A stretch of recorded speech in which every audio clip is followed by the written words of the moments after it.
وہ پریشان ہو گیا، اسے سکتا سا ہو گیا۔ لگتا ہے آپ میری باتوں سے بور ہو گئے ہیں، کچھ آپ کی بھی سننی چاہیے۔ آپ نے اپنے بارے میں نہیں بتایا کہ آپ کہاں جاب کرتے ہیں۔ اپنے بارے میں کیا بتاؤں؟ میں ایک پرائیویٹ کمپنی میں کام کرتا ہوں، میرا کام بڑا تھکا دینے والا ہے، احد نے تھکی تھکی آواز میں بتایا۔ پرائیویٹ ملازمت تو بہت لوگ کر رہے ہیں، یقیناً آپ شادی شدہ ہوں گے۔ احد نے خاموشی سے سر اس بات میں ہلا دیا۔ اس عمر میں شاید ہی کوئی مرد غیر شادی شدہ ہوتا ہے۔ مہاوش نے تبصرہ کیا۔ کیا آپ یہاں کافی عرصے سے رہ رہے ہیں؟ احد نے کوئی جواب نہیں دیا۔ وہ تو مہاوش کے بارے میں متجسس تھا اور گفتگو کا رخ بدل رہا تھا۔ اس نے اپنی کلائی پر بندھی گھڑی پر ایک نگاہ ڈالی اور پھر چونکنے کا تاثر دیتے ہوئے بولا، اوہ اتنا وقت گزر گیا، باتوں میں دھیان ہی نہیں رہا۔ میرا خیال ہے کہ اب مجھے چلنا چاہیے، احد نے اٹھتے ہوئے کہا اور پھر تیز تیز قدموں سے پارک کے دروازے کی جانب چل پڑا۔ اگلے دن صبح آفس جاتے ہوئے راستے بھر شک اور خوف کے ملے جلے جذبات احد کے ذہن میں گردش کرتے رہے۔ بات اب اتفاق سے کچھ آگے نکل چکی تھی۔ 22 سال قبل اس کی شادی ہوئی تھی۔ کار کا نمبر بھی وہی تھا جس کی مہاوش کو تلاش تھی۔ احد آفس تو پہنچ گیا تھا مگر اس کا ذہن کام کرنے پر آمادہ نہیں تھا۔ مہاوش کی باتیں بار بار اس کے ذہن میں کچوکے لگا رہی تھیں۔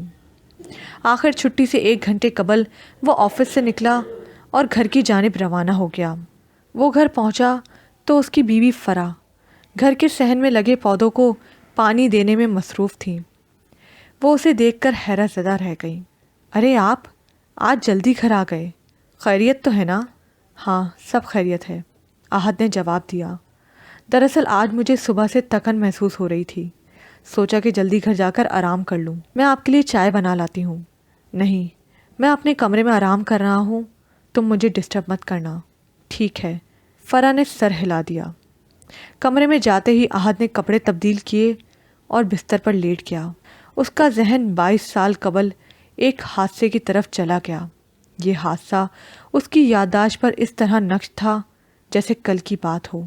احد جب بھی وہ منظر یاد کرتا، اس کے کانوں میں ٹکرانے والی آواز عورت کی دلخراش چیخ گونجنے لگتی تھی۔ پھر سڑک کے کنارے عورت کی کچلی ہوئی لاش نگاہوں کے سامنے آ جاتی۔ احد اس شام اپنی کار میں فرح کو اس کے رشتہ دار کے گھر سے لینے جا رہا تھا۔ ان دنوں بڑی شاہراہوں پر کچھ کام ہو رہا تھا، اس لیے ٹریفک کا رخ موڑ دیا گیا تھا۔ ویسے بھی احد کچھ زیادہ تیز رفتاری سے کار چلا رہا تھا۔ اس نے جو متبادل راستہ اختیار کیا تھا وہ بالکل نیا تھا۔ تبھی اچانک ایک عورت اس کی کار کے سامنے آ گئی۔ احد نے بریک لگانے کی کوشش کی تھی لیکن کار کی رفتار تیز ہونے کے باعث کار اس عورت سے جا ٹکرائی۔ یقیناً اس حادثے کے بعد احد کو رک جانا چاہیے تھا، لیکن عورت کی لاش پر نگاہ پڑتے ہی احد کے اوسان خطا ہو گئے۔ اس حادثے کی رپورٹ درج کرانے کا مطلب مستقبل کی تباہی تھی، اور وہ کسی صورت اپنی تباہی نہیں چاہتا تھا۔ غلطی اس عورت کی بھی تھی، وہ اچانک کار کے سامنے آئی تھی۔ احد جائے واردات سے فوراً فرار ہو گیا۔ اس حادثے کا عینی شاہد کوئی نہیں تھا۔ پولیس نے تفتیش کے بعد اس کیس پر کام بند کر دیا تھا، لیکن اب احد کو یوں لگ رہا تھا کہ اس عورت کے اہل خانہ اور دوستوں نے ابھی تک اس نامعلوم قاتل کی تلاش کے سلسلے میں ہمت نہیں ہاری تھی، اور وہ اتنی مدت گزرنے کے باوجود تلاش جاری رکھے تھے۔ احد بستر پر لیٹا کروٹیں بدلتا اپنے ماضی سے جڑے اس اہم واقعے کے بارے میں سوچ رہا تھا۔ یہ سب سوچتے ہوئے اسے وقت گزرنے کا احساس نہیں ہوا تھا۔ 8 بجے فرح اسے کھانا کھانے کے لیے بلانے آئی تو وہ جاگ رہا تھا۔ آپ سوئے نہیں؟ وہ حیرانی سے بولی۔ سونے کی بہت کوشش کی مگر نیند نہیں آئی، احد بستر سے اٹھتے ہوئے بولا۔ آپ ہاتھ منہ دھو لیں، میں کھانا لگا رہی ہوں۔ فرح یہ کہتے ہوئے کمرے سے چلی گئی۔ آج فرح نے اس کی پسندیدہ ڈش فرائی فش اور سلاد تیار کی تھی، لیکن 22 سال پرانے حادثے کی یاد نے احد کی بھوک ختم کر دی تھی۔ کھانے کے دوران فرح اسے اپنے دن بھر کی کارگزاری سناتی رہی اور وہ غائب دماغی سے ہوں ہاں کرنے کے ساتھ سر ہلاتا رہا۔ اس نے کھانے سے جلد ہی ہاتھ کھینچ لیا اور نیوز چینل دیکھنے لگا۔ بظاہر اس کی نظریں ٹی وی پر تھیں، لیکن ایک خیال اس کے ذہن پر مسلسل ہتھوڑے برسا رہا تھا کہ بالآخر مہوش اس حقیقت کا سراغ لگا لے گی کہ وہ کار اس وقت اس کے استعمال میں تھی۔ لیکن اس ہلاک ہونے والی عورت کا مہوش سے کیا تعلق ہو سکتا ہے؟ کچھ دیر ٹی وی دیکھنے کے بعد احد سونے کے لیے اپنے بستر پر لیٹا۔ وہ رات بھر کروٹیں بدلتا رہا۔ اسے بامشکل تھوڑی دیر کے لیے نیند آئی۔ دوسرے روز صبح آفس پہنچنے کے بعد احد کی نگاہ بار بار گھڑی کی جانب اٹھتی رہی۔ وہ شام کا منتظر تھا۔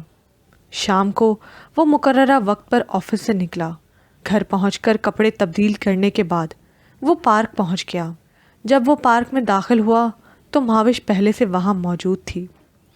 کل آپ کہاں غائب تھے؟ اس نے احد کو دیکھتے ہی پوچھا۔ گھر پر آرام کر رہا تھا۔ تم سناؤ، کل کیا کرتی رہیں؟ تمہارا کل کا دن کیسا گزرا؟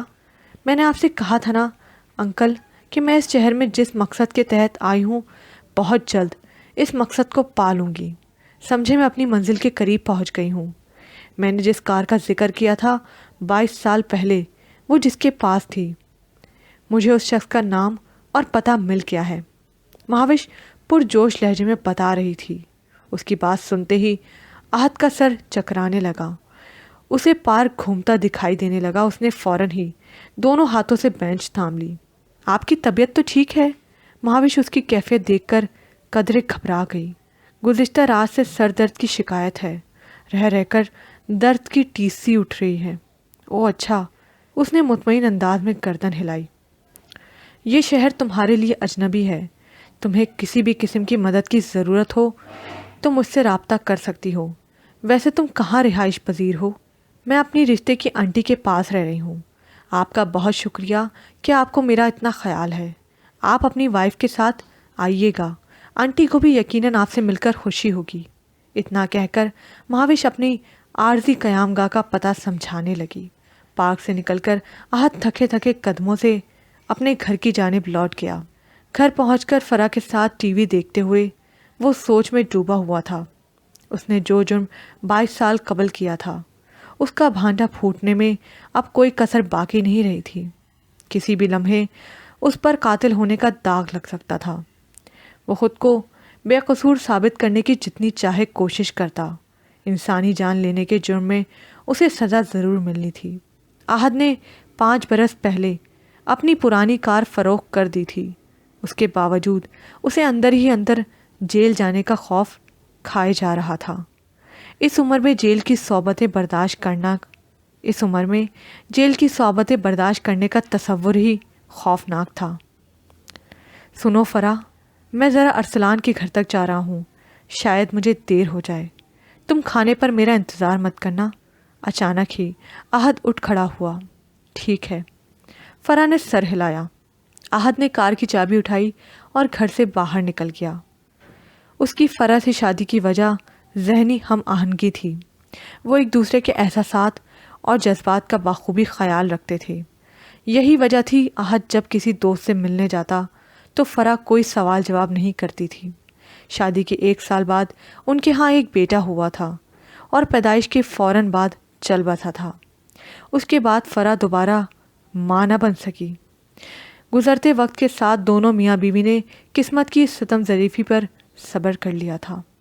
احد گھر سے باہر نکل کر کار میں سوار ہو گیا، لیکن اس کا رخ اپنے دوست ارسلان کے گھر کے بجائے اس علاقے کی جانب تھا جہاں مہوش کی رہائش تھی۔ وہ جگہ احد کے گھر سے تھوڑے فاصلے پر تھی۔ احد نے اپنی کار بلڈنگ سے باہر پارک کی۔ مہوش کا فلیٹ 1st فلور پر تھا۔ ڈور بیل کے جواب میں مہوش نے دروازہ کھولا۔ اس وقت وہ ڈھیلے ڈھالے کپڑوں میں ملبوس تھی، سر پر دوپٹہ لپٹا ہوا تھا۔ وہ حیرت زدہ سی کھڑی تھی۔ میں بغیر اطلاع آنے پر معافی چاہتا ہوں، احد نے کہا۔ میں دراصل یہاں سے گزر رہا تھا، سوچا تم سے ملاقات کرتا چلوں۔ بہت اچھا کیا جو آپ آ گئے۔ مہوش نے راستہ دیا اور لاؤنج میں رکھے صوفے پر بیٹھنے کا اشارہ کیا۔ تمہاری آنٹی کہاں ہے؟ احد نے کمرے کی طرف نظریں دوڑاتے ہوئے کہا۔ آنٹی آتی ہی ہوں گی، ہمارے جاننے والوں میں کسی کی وفات ہو گئی ہے، وہ وہیں گئی ہیں۔ میں آپ کے لیے چائے یا ٹھنڈا لاؤں؟ نہیں شکریہ، میں بے وقت اس طرح کی چیزیں پینا پسند نہیں کرتا۔ اوہ سوری، میں بھول گئی تھی کہ آپ اپنی ڈائٹ کے معاملے میں خاصے محتاط ہیں۔ احد نے مہاوش کی بات سن کر مسکرانے کی کوشش کی، لیکن اس کے ہونٹوں نے حرکت کرنے سے انکار کر دیا۔ اس کا حلق خشک ہو رہا تھا۔ اس نے اپنا حلق تر کیا اور قدرے ہکلاتے ہوئے بولا، جس شخص کی تلاش میں تم یہاں آئی ہو اس کا نام تم نے نہیں بتایا۔ احد مرتضیٰ نام ہے ان کا۔ مجھے ان کا پتہ بھی معلوم ہو گیا ہے۔ آپ کے ہم نام ہونے کے ساتھ ساتھ وہ آپ کے علاقے کے رہائشی بھی ہوں، تو میرا اندیشہ درست ثابت ہوا۔ احد نے دل ہی دل میں کہا، یہ لڑکی میری تلاش میں تھی اور اب یہ مجھ تک پہنچ بھی گئی ہے۔ یہ سوچتے ہی احد کے حلق میں کانٹے سے چبھنے لگے۔ مجھے پیاس لگ رہی ہے، ٹھنڈا پانی ملے گا؟ مہاوش سنتے ہی مسکرا دی اور فریج سے پانی کی بوتل نکالنے لگی۔ احد کا ذہن تیزی سے سوچنے لگا کہ اب اسے کیا کرنا ہے۔ وہ اس عمر میں جیل نہیں جانا چاہتا تھا۔ جیل سے بچنے کا واحد حل یہ تھا کہ وہ مہاوش کو ٹھکانے لگا دے۔ مہاوش پانی کا گلاس لے آئی تو اس نے ایک سانس میں خالی کر دیا۔ میرا خیال ہے مجھے چائے پی لینی چاہیے۔ پانی کا گلاس میز پر رکھتے ہوئے وہ بولا، میں آپ کے لیے چائے بناتی ہوں۔ مہاوش لاؤنج میں سے مہلک کچن میں چائے بنانے میں مصروف ہو گئی۔ احد مہاوش کا گلا دبانے کے ارادے سے اٹھا کہ اچانک ٹیلی فون کی گھنٹی نے کمرے میں چھائی پر اسرار خاموشی توڑ دی۔ مہاوش کچن سے نکل کر لاؤنج میں رکھے ٹیلی فون کی جانب متوجہ ہو گئی۔ احد اٹھنا ہی چاہتا تھا کہ مہاوش نے فون رکھ دیا۔ احد کا تنا ہوا جسم صوفے میں دھنس کر رہ گیا۔ رانگ نمبر تھا، میں ابھی چائے لاتی ہوں۔ مہاوش دوبارہ کچن میں چلی گئی۔ احد کا ذہن کشمکش کا شکار تھا۔ اس کا ہاتھ بار بار اٹھتا اور رک جاتا۔ وہ اپنے ارادے کو پایہ تکمیل تک پہنچانے کی خود میں ہمت نہیں پا رہا تھا۔ مہاوش چائے لے کر آئی۔ اسی وقت اس کی آنٹی بھی آ گئیں۔ احد کو دیکھ کر ان کے چہرے پر ناگواری پھیل گئی۔ ان کے چہرے سے یوں ظاہر ہو رہا تھا کہ انہیں احد کا اپنے فلیٹ پر آنا سخت برا لگا ہے۔ احد نے چائے پی کر کپ خالی کیا اور مہاوش کی آنٹی کو خدا حافظ کہہ کر فلیٹ سے باہر نکل آیا۔ باہر نکلتے ہی وہ ٹھنڈی ہوا اپنے اندر اتارنے لگا۔ اسے اپنا دم گھٹتا ہوا محسوس ہو رہا تھا۔ کچھ دیر بعد اس کی طبیعت بحال ہوئی تو وہ اپنی کار کی جانب بڑھ گیا۔ کار چلاتے ہوئے وہ سخت مضطرب تھا۔ گھر پہنچ کر اس نے اپنی قسمت کو کوسنا شروع کر دیا۔ اس نے مہاوش کو ٹھکانے لگانے کا مصمم ارادہ کر لیا تھا، لیکن عین وقت پر فون کی گھنٹی نے سارا کام بگاڑ دیا۔ پھر بھی اگر وہ ہمت کر لیتا تو چائے بنانے کے دوران مہاوش پر قابو پا کر اس کا گلا گھونٹ دیتا، لیکن اگر اس دوران اس کی آنٹی آ جاتی تو لینے کے دینے پڑ جاتے۔ یہ سوچ کر وہ پریشان ہوتا رہا۔ اسے اپنے چاروں طرف پھانسی کے پھندے ناچتے دکھائی دیتے رہے۔ رات کے کسی پہر اس نے پختہ ارادہ کر لیا کہ وہ کل ایک بار پھر قسمت آزمانے کی کوشش کرے گا۔ وقت بے حد کم رہ گیا تھا۔ مہاوش نے اس کا پتہ ڈھونڈ نکالا تھا اور کسی بھی لمحے پولیس کو حالات سے باخبر کر کے تباہی کا سامان پیدا کر سکتی تھی۔ برسوں پہلے کیا ہوا جرم ایک لمحے میں سامنے آ جاتا۔ کیا بات ہے، میں کل سے یہ بات محسوس کر رہی ہوں کہ آپ کچھ پریشان ہیں۔ فرحہ نے اسے خلاف معمول کھویا کھویا سا پایا۔ آنکھوں میں بے خوابی تھی، چہرے پر تھکن کے آثار تھے۔ کوئی خاص وجہ نہیں، وہی دفتر کے مسئلے مسائل ہیں، کام کا پریشر دن بدن بڑھتا جا رہا ہے۔ یہ کہتے ہوئے احد نے سینڈوچ اٹھایا اور کھانے لگا۔ کام یقیناً اہم ہے، لیکن آپ کی کیفیت سے صاف ظاہر ہو رہا ہے کہ آپ کو آرام کی سخت ضرورت ہے۔ آج آپ چھٹی کر لیجئے اور گھر پر آرام کیجئے۔ یہ کہتے ہوئے فرح کو بخوبی احساس تھا کہ احد اس کی بات پر کان نہیں دھرے گا۔ بیمار ہونے کے باوجود وہ باقاعدگی سے آفس جاتا تھا۔ میں بھی یہی سوچ رہا ہوں کہ آج چھٹی کر لوں، طبیعت عجیب بوجھل سی ہو رہی ہے۔ احد نے فوراً حامی بھر لی تو فرح کی حیرت کی انتہا نہیں رہی۔ کہا تو احد شدید بیماری کی حالت میں دوا کھا کر آفس کے لیے نکل جاتا تھا اور آج وہ فوراً چھٹی کرنے کے لیے تیار ہو گیا تھا۔ اچھی بات ہے، آرام کرنے سے آپ کی طبیعت بہتر ہو جائے گی۔ آپ آفس فون کر کے بتا دیں۔ فرح کی بات سن کر احد نے سر ازبات میں ہلایا۔ ناشتے سے فارغ ہو کر وہ دونوں تھوڑی دیر باتیں کرتے رہے۔ پھر فرح نے برتن اٹھائے اور کچن میں جا کر صفائی میں مصروف ہو گئی۔ اس کے جانے کے بعد احد نے آفس کا نمبر ملایا اور فون پر بات کرنے لگا۔ اتنے میں ڈور بیل بجی۔ فرح باتھ روم میں تھی۔ احد اٹھ کر گیٹ کی جانب پڑ گیا۔ باہر کوریئر سروس والا موجود تھا۔ اس نے ایک لفافہ احد کی جانب بڑھایا اور سائن کروا کے چلا گیا۔ اس کے جانے کے بعد احد نے لفافے کو پلٹ کر دیکھنے لگا۔ خط فرح کے نام تھا۔ بھیجنے والے کا نام پڑھتے ہی احد ٹھٹک گیا۔ مہاوش، وہ بڑبڑایا۔ پھر اچانک اس کے ذہن میں طرح طرح کے خدشات ابھرنے لگے۔ وہ لفافہ لیے اپنے کمرے میں آ گیا اور کمرے کا دروازہ لاک کر کے خوف زدہ نگاہوں سے لفافے کو گھورنے لگا۔ آخر مہوش نے یہ خط فرح کے نام کیوں تحریر کیا ہے؟ کیا وہ فرح کی ہمدردیاں حاصل کر کے اسے ہر ممکن طریقے سے زخم پہنچانا چاہتی ہے؟ اسی لمحے فیصلہ کیا کہ اسے یہ خط پڑھنا چاہیے۔ وہ احتیاط سے لفافہ کھولنے میں مصروف ہو گیا کہ اسے دوبارہ بآسانی بند کیا جا سکے، بلکہ اس کے کھلے جانے کا احساس ہی نہ ہو۔ لفافے کے اندر خط اور ایک تصویر تھی۔ احد نے تصویر باہر نکالی تو ایک لمحے کے لیے اس کی آنکھوں کے سامنے اندھیرا چھا گیا۔ تصویر مہاوش کی تھی۔ وہ ٹکٹکی باندھے تصویر کو یوں دیکھنے لگا جیسے پہلی بار اس نے مہاوش کو دیکھا ہو، جبکہ اس کی مہاوش سے روزانہ ہی ملاقات ہوتی تھی۔ تصویر ایک طرف رکھ کر وہ خط پڑھنے میں مصروف ہو گیا۔ اس دوران اس کے چہرے کی رنگت بار بار بدلتی رہی۔ خط پڑھنے کے بعد وہ چند لمحوں تک گہری سوچ میں ڈوبا رہا، پھر ایک نئے عزم سے اٹھ کھڑا ہوا۔ اس نے تصویر اور خط دوبارہ لفافے میں رکھ دیے اور لفافہ احتیاط سے دوبارہ بند کر دیا، کچھ اس طرح کہ کھولے جانے کا شبہ نہیں ہو سکتا تھا۔ احد نے نہا کر کپڑے تبدیل کیے اور اپنے کمرے سے باہر نکل آیا۔ فرح گھر کی صفائی میں مصروف تھی۔ کیا ہوا؟ آپ سوئے نہیں؟ فرح نے احد کو دیکھتے ہی پوچھا۔ نہیں، نیند نہیں آ رہی تھی، طبیعت کچھ گری گری سی ہے، میں نے سوچا ڈاکٹر سے دوا لے آؤں۔ یہ تو بہت اچھی بات ہے کہ آپ کو ڈاکٹر کے پاس جانے کا خیال آ گیا، ورنہ آپ کو تو زبردستی لے جانا پڑتا ہے۔ کیا طبیعت زیادہ خراب ہو رہی ہے؟ فرح یکدم فکر مند ہو گئی۔ نہیں، گھبرانے کی کوئی بات نہیں، میں نے سوچا احتیاطاً چیک اپ کرا لوں۔ نیند بھی نہیں آ رہی، یہ کوریئر والا تمہارے لیے دے گیا تھا۔ احد نے لفافہ فرح کی طرف بڑھا دیا۔ اوکے، میں چلتا ہوں۔ احد کمرے سے نکل کر گیٹ کی جانب چل پڑا۔ چند لمحوں بعد وہ کار میں بیٹھا اس علاقے کی جانب بڑھ رہا تھا جہاں مہاوش کا قیام تھا۔ احد کے گھر سے نکلتے ہی فرح نے لفافہ چاک کیا۔ یہ خط اس کے نام تھا، لیکن بھیجنے والے کے نام سے وہ قطعی نامانوس تھیں۔ لفافہ کھولتے ہی اس میں سے خط اور تصویر نکلی۔ فرح نے خط پڑھنا شروع کیا۔ خط کے ابتدائی جملے پڑھتے ہی اسے اچانک شدید ذہنی جھٹکا لگا۔ جوں جوں وہ خط پڑھتی گئی اس کا سر بری طرح چکرانے لگا۔ خط میں لکھا تھا، آپ کے بارے میں مجھے کوئی معلومات نہیں تھی، بس آپ کا نام معلوم تھا۔ اسی وقت فرح کی نگاہ تصویر پر جم گئی۔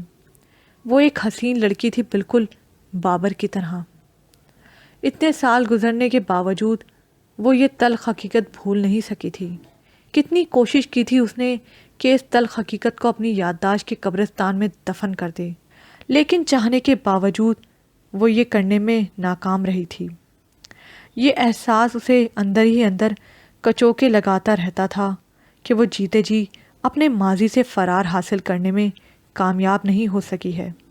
اس کی نظریں ایک بار پھر خط کی تحریر پر مبذول ہو گئیں۔ میرے کانوں میں پہلی بار جب میری ذات کی حقیقت کا زہر کھولا گیا تو مجھے اپنے آپ سے نفرت سی ہو گئی۔ مجھے شدید ذہنی صدمہ پہنچا۔ میں یہ جاننا چاہتی تھی کہ آخر ایسی کون سی مجبوری تھی جس کی وجہ سے آپ نے مجھے دوسروں کے حوالے کیا۔ کیا میں آپ کی ناجائز اولاد تھی جس سے آپ جان چھڑانا چاہتی تھیں؟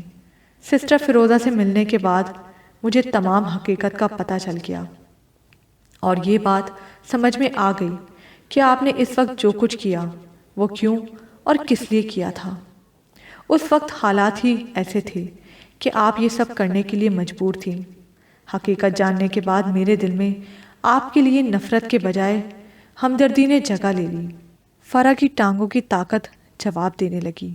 وہ فوراً ایک قریبی صوفے پر بیٹھ گئیں۔ اس کے ہاتھ تصویر کو تھامے ہوئے کپکپا رہے تھے۔ وہ دیر تک تصویر کو گھورتی رہیں، پھر دوبارہ خط پڑھنے لگیں۔ میں نے سسٹر فیروزہ سے کہا کہ وہ مجھے آپ کا ایڈریس دے دیں، مگر اسے آپ کے ایڈریس کے بارے میں کچھ نہیں معلوم تھا۔ بقول اس کے آپ کا شادی کے شروع کے دنوں کے بعد ان سے رابطہ رہا، بعد میں یہ سلسلہ ختم ہو گیا تھا۔ آپ شادی کے بعد لاہور چلی گئی تھی۔ کلاس فیلو ہونے کے ناطے آپ نے سسٹر فیروزہ کو شادی پر انوائٹ کیا تھا۔ انہوں نے اس موقع پر شرکت نہیں کی تھی۔ آپ نے لاہور جانے کے بعد شروع میں سسٹر فیروزہ سے خط و خطابت کی تھی اور اپنی ایک تصویر بھی بھیجی تھی جس میں آپ کار کے پچھلے حصے پر بیٹھی ہوئی تھیں۔ اپنی اس تصویر کے بارے میں آپ نے خط میں بتایا کہ آپ کے شوہر نے نئی کار خریدی ہے۔ آپ اپنے شوہر کے ساتھ بہت خوش ہیں۔ اس تصویر میں آپ جس کار پر بیٹھی ہوئی تھی اس کی نمبر پلیٹ کے ذریعے میں آپ کا پتہ چلانے میں کامیاب ہوئی ہوں، اور اب ہر وقت میں آپ سے ملنا چاہتی ہوں۔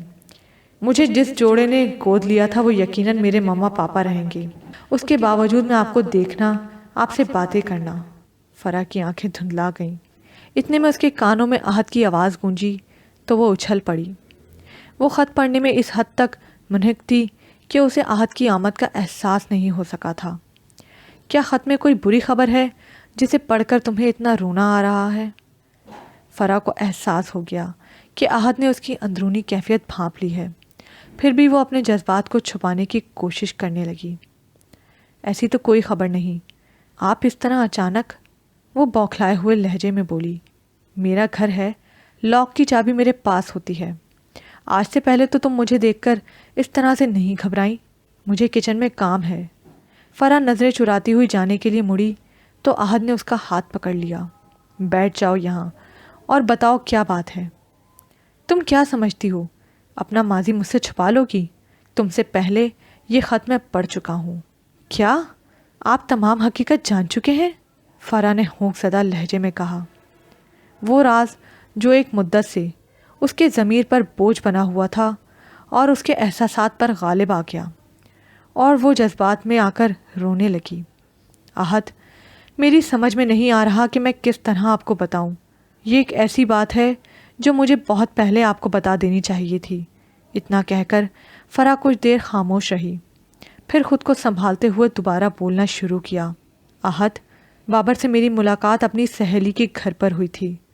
اس کے بعد ہماری دوستی اتنی بڑھی کہ ہم دونوں نے شادی کا فیصلہ کر لیا۔ میں نے بابر سے کہا کہ وہ اپنے بڑوں کو رشتے کے لیے بھیجے، مگر اس نے صاف منع کر دیا کہ اس کے گھر والے مجھ سے اس کی شادی کے لیے کبھی راضی نہ ہوں گے۔ وجہ اس کی بچپن سے طے شدہ شادی تھی اور اسے اپنی تایا زاد بہن سے شادی کرنا نامنظور نہیں تھا۔ ہونا تو یہ چاہیے تھا کہ یہ بات میں سن کر اس سے دور ہو جاتی، مگر میں اس کی محبت میں ایسی گرفتار تھی کہ میں نے بابر سے کورٹ میرج کا فیصلہ کر لیا۔ فرح سانس لینے کے لیے رکی۔ احد کی نظریں اسے مسلسل گھور رہی تھیں۔ وہ نظریں چراتے ہوئے دوبارہ کہنے لگی، میں نے گھر سے بھاگ کر بابر سے شادی کر لی، مگر یہ شادی ایک ہفتے میں ختم ہو گئی۔ بابر کے تایا کو ہماری شادی کی خبر ہو گئی اور انہوں نے اس پر دباؤ ڈالا تو وہ مجھے فوراً طلاق دے گئے۔ مجھے امید تھی کہ بابر کسی قسم کے دباؤ میں نہیں آئے گا، لیکن اس وقت میرا مان ٹوٹ گیا جب اس نے طلاق کے پیپرز پر سائن کر دیے۔ اس وقت مجھے اپنی حماقت کا احساس ہوا۔ میں نے جو جذباتی قدم اٹھایا تھا اس کا خمیازہ بہرحال بھگتنا تھا۔ میں کہاں جاتی مجبوراً اپنے والدین کے گھر واپس لوٹ آئی۔ میرے ماں باپ نے میرے گھر سے جانے کی خبر کو خفیہ رکھا تھا۔ محلے والوں کو یہ بتایا تھا کہ میں اپنی خالہ کے گھر لاہور گئی ہوں۔ گھر پہنچتے ہی میں نے امی ابو سے معافی مانگی۔ اکلوتی اولاد ہونے کے ناطے انہوں نے مجھے قبول کر لیا، مگر میرے والدین اس وقت دوہرا ذہنی اذیت میں مبتلا ہو گئے جب انہیں میرا پاؤں بھاری ہونے کی خبر ملی۔ امی نے یہ خبر سنتے ہی فیصلہ سنا دیا کہ اس بچے کو دنیا میں آنے ہی نہیں دینا چاہیے۔ اس وقت امی کو یہ نہیں پتا تھا کہ قدرت کو کچھ اور ہی منظور ہے۔ امی مجھے جس لیڈی ڈاکٹر کے پاس لے کر گئیں اس نے ابارشن کرنے سے صاف منع کر دیا۔ ساتھ یہ بھی تنبیہ کر دی کہ اگر اس طرح کی کوشش کی گئی تو دن زیادہ ہونے کی وجہ سے جان بھی جا سکتی ہے۔ مجبوراً میرے والدین نے اس ارادے سے باز آ گئے، مگر یہ بات طے تھی کہ بچے کو پیدا ہوتے ہی کہیں پھینک دیا جائے، مگر اس کی نوبت نہیں آئی۔ میری دوست فیروزہ جو ایک ہاسپٹل میں نرس تھی، اس نے میرا کیس کیا اور بچی کو بے اولاد جوڑے کے حوالے کر دیا۔ میں بھی مطمئن تھی کہ میری بچی صحیح لوگوں کے پاس ہے جس کی انہیں قدر ہے۔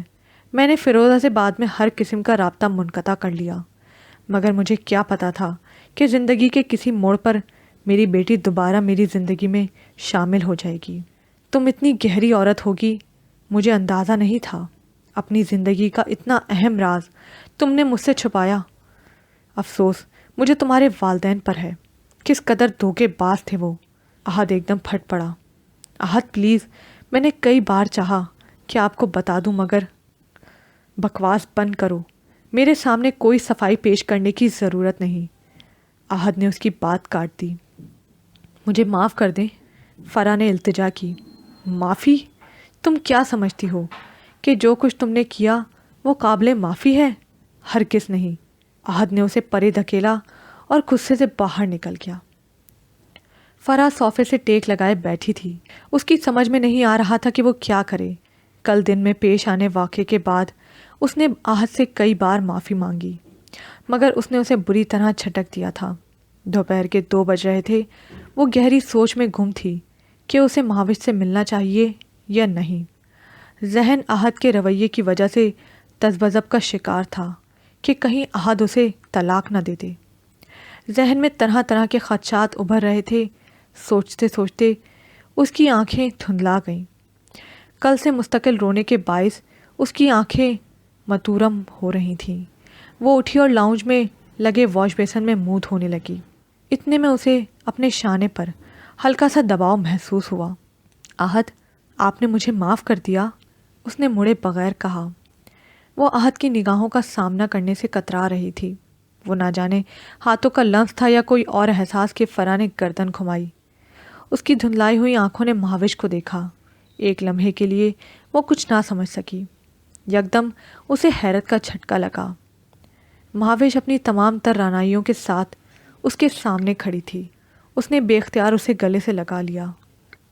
اس نے ایک نگاہ احد پر ڈالی۔ احد کے ہونٹوں پر پیار بھری مسکراہٹ رقصاں تھی۔ مہاوش، مجھے معاف کر دو بیٹا۔ بعض اوقات انسان حالات کے سامنے بے بس ہو جاتا ہے۔ میں نے جذبات میں آ کر جو قدم اٹھایا اس کی سزا تمہیں نہیں ملنی چاہیے تھی۔ فرح نے اسے چومتے ہوئے کہا۔ اب تم ہمیشہ میرے پاس رہو گی، میں تمہیں خود سے دور نہیں کروں گی۔ مہاوش، بولو، تم رہو گی نا میرے پاس؟ مہاوش نے ایک نظر احد پر ڈالی۔ آپ پاپا سے تو پوچھ لیں، انہیں میرے یہاں رہنے پر کوئی اعتراض تو نہیں؟ ویسے ماما، آپ مجھے روشنی کہہ سکتی ہیں، میرے تمام جاننے والے مجھے اسی نام سے پکارتے ہیں۔ مجھے اگر تمہارے رہنے پر کوئی اعتراض ہوتا تو میں تمہیں اپنے ساتھ لے کر کیوں آتا؟ تم ماں بیٹی آپس میں باتیں کرو، میں اپنے کمرے میں جاتا ہوں۔ دن کیسے گزرا احد کو پتہ ہی نہیں چلا۔ رات کو بستر پر لیٹا ہوا وہ دوبارہ اپنے ماضی سے جڑے واقعے کے بارے میں سوچ رہا تھا۔ برسوں گزر جانے کے باوجود یہ واقعہ اس کے ذہن سے چپک کر رہ گیا تھا۔ ایک خوف ہمیشہ اس کے ذہن پر مسلط رہتا تھا۔ کیا اس خوف سے نجات کا کوئی ذریعہ ہے؟ اس نے اپنے آپ سے سوال کیا۔ اعتراف جرم۔ دل کے کسی گوشے سے آواز ابھری۔ اسی وقت احد نے فیصلہ کر لیا کہ وہ صبح ہوتے ہی تھانے جا کر اپنا جرم قبول کر لے گا۔ اسی طرح اس کے دل کا بوجھ ہلکا ہو سکتا ہے۔ اس نے اپنی آنکھیں موند لیں اور خود کو آنے والے حالات کے لیے تیار کر لیا۔